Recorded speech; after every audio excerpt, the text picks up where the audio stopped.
Overwatch 2 is a 5v5 first-person shooter made by Blizzard Entertainment, and it was announced at BlizzCon in 2019, but it came out 3 years later. So it was born, but unfortunately its birth was a disaster. Thousands and thousands of people couldn't even get into the actual game because the servers were packed. So you had to wait there knowing how many people were in front of you, something called a queue.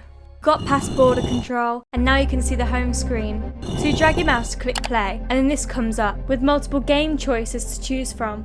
But basically, Overwatch 2 is a 5v5 first-person shooter, as I said before, but with a selection of 36 heroes that are in one of these 3 categories, which are also known as roles.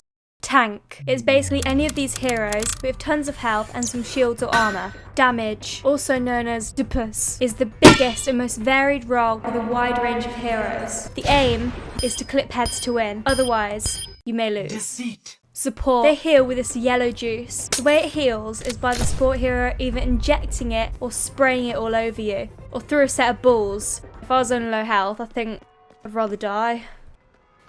Now that you've chosen your character, you load into something called a map. Now there are different kinds of maps, with most of them being based on real life locations and others being completely made up. With a change from Overwatch 1 to Overwatch 2, Blizzard added 6 new maps: Toronto, Monte Carlo, Lisbon, New York, Rio and Rome, with most of these holding the new game mode, Push. Push starts with both teams separated at either ends, and when released, they come to the middle to fight over a robot.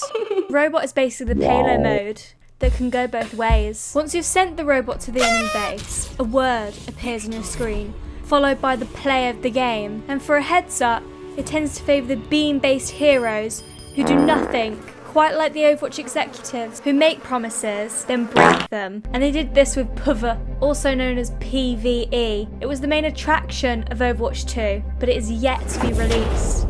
Wait, hang on. They just completely announced that the last 4 years of hard work on their PvE is just being scrapped.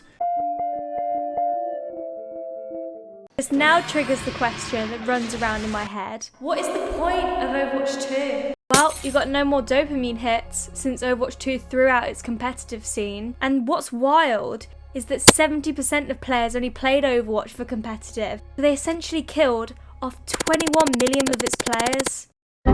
What they did was, they got rid of the original system of Overwatch and instead made you either win 7 games to get a new rank or lose 20 to get a shittier rank. It was not nice. What you also can't do is look at your border, because you don't have one. You now have no sense of permanent progression. It's quite like being at a sport event and giving everyone a medal just for participating.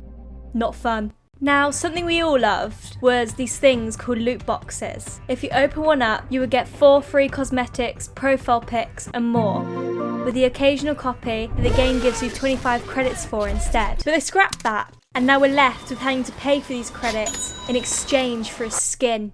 I don't really like these changes. Even the reviews agree with me. I wonder what Jeff has to say about this. Oh yeah, he's gone. No, not literally.